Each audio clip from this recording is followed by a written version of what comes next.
be presenting on our group's breaching experiment.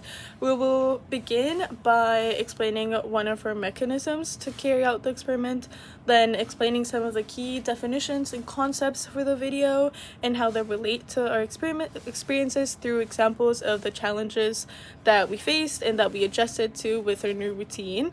And then we will be reflecting on what was most striking, what we learned, the extent to which social media is embedded in our social capital and in this social structure, what we learned about ourselves, and then as well as what was ultimately the most striking.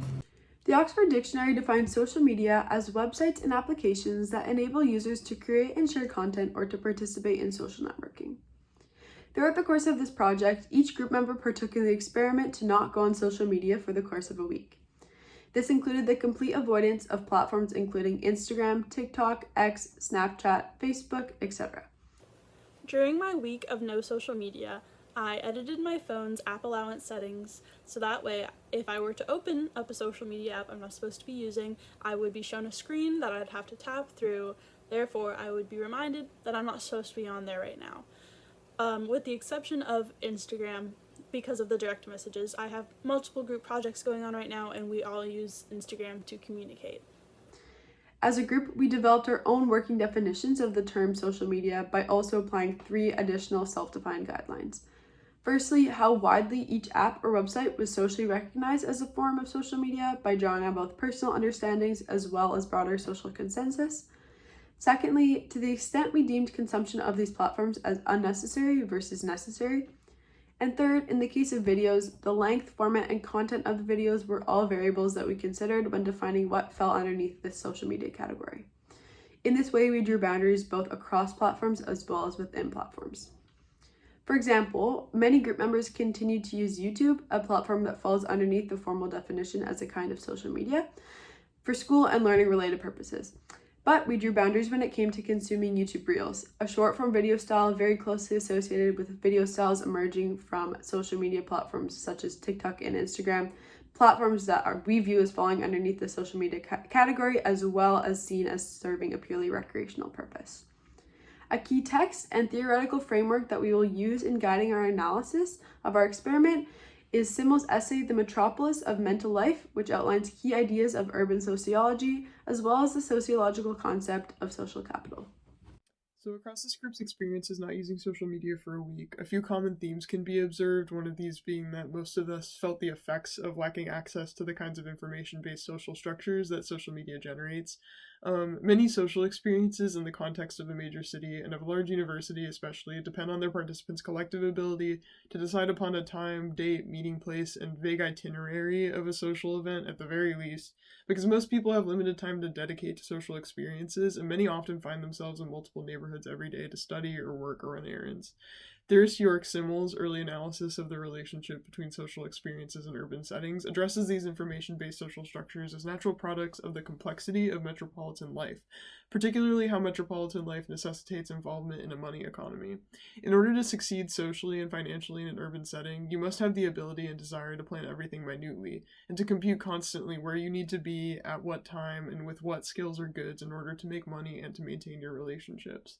Social media, from Instagram to email to LinkedIn, is by far the most widely depended upon method for accessing the information we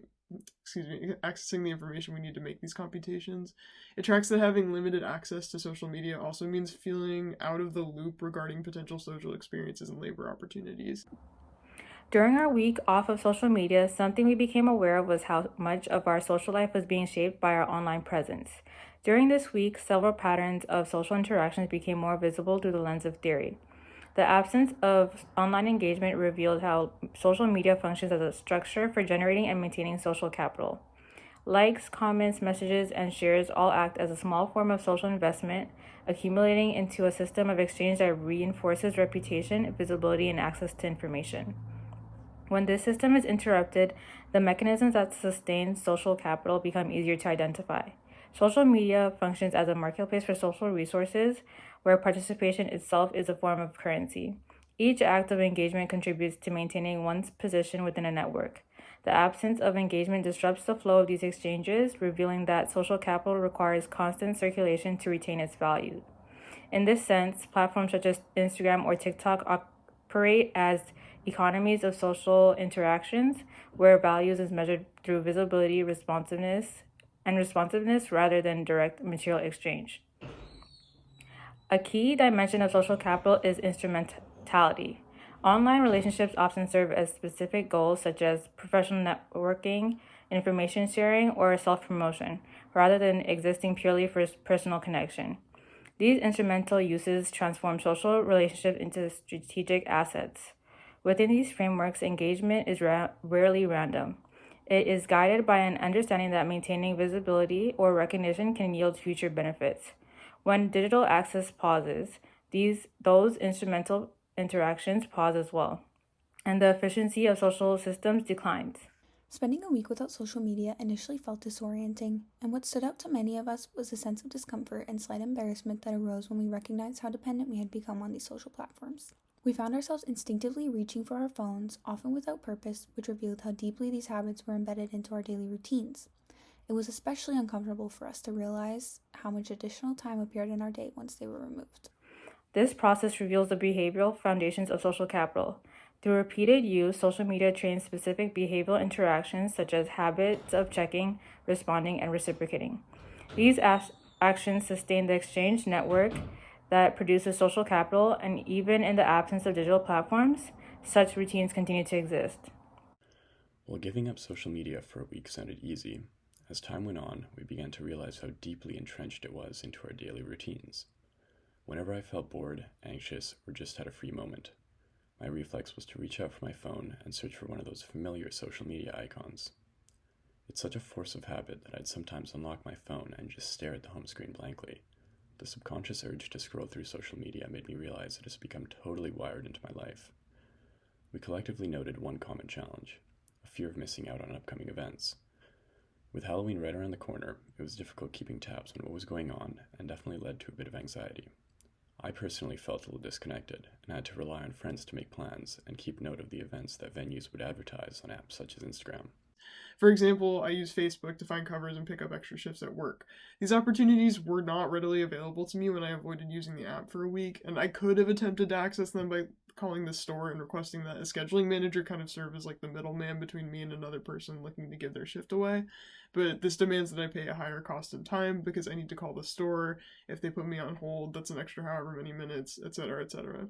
The same applies to recreational social experiences. My friends use Instagram to make plans, and I still have access to the details of those plans even when I can't simply check a group chat, but at a higher cost in time. This absence created an unexpected challenge, which was to confront our own thoughts without the constant background noise of online content. The silence that replaced scrolling felt unsettling at first, yet it also provided an opportunity for self-reflection and for greater emotional awareness. Adjusting to alternative forms of communication required effort. Without social media, connecting with others demanded more deliberate engagement, like phone calls or face-to-face interactions. Although these could be seen initially as inconvenient, these forms of communication ultimately felt more meaningful and authentic. As the week progressed, we noticed improvements in concentration and academic productivity.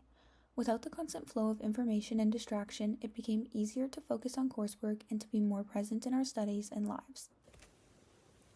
Something I noticed about my time away from social media was that I was still on my phone a considerable amount of time, just that instead of being on social media, I was playing games, I was listening to music, I was listening to podcasts, and each of these activities, they definitely had led me feeling a bit more grounded in what was happening, how I was feeling, what was going on around us. There was a lot less distractions. I also noticed I was generally reaching for my phone less because as much as I did enjoy playing these games, and I would spend a lot of time on these games, especially because I commute and I spend a lot of time on the bus. However, when I was at home, I wasn't searching for the social media anymore by the end of it, and that was very refreshing. We also experienced greater emotional clarity and mental calmness, suggesting that social media often decreases attention and contributes to our overstimulation. This experiment highlighted how digital technology structures not only our social relationships, but also our patterns of thought, emotion, and time use. Temporarily disengaging from these platforms revealed the extent to which they mediate our social worlds and influence our sense of connection. By the end of the week, we concluded that disconnection did not equal to isolation. Instead, it fostered intentionality, presence, and a deeper awareness of how we interact with both technology and one another. This experience ultimately emphasized the importance of balance with conscious media use for maintaining both our social and personal well-beings. The biggest lesson learned was definitely about mindfulness and self-awareness. The week without social media made us recognize how automatic and addictive these platforms can be. It was pretty eye-opening to realize how much control social media has over our lives and how time-consuming it can be. Towards the end of the challenge, I began to adjust. This led me to appreciating real-world interactions and experiences a bit more. While quitting social media for a week was tough, it helped us break free from these automatic habits, become more present, and even reevaluate the role of technology in day-to-day life. While I likely won't quit social media for good, I do plan on using it more intentionally moving forwards, rather than mindlessly scrolling to take up free time. The most striking part of this week-long break from social media was how noticeable the mental shift was. There was a genuine sense of relief and clarity. I discovered how much extra time and focus became available for different real-life activities. This feeling of regaining control over my attention made me realize how much more present and content life can feel without the constant use of social media.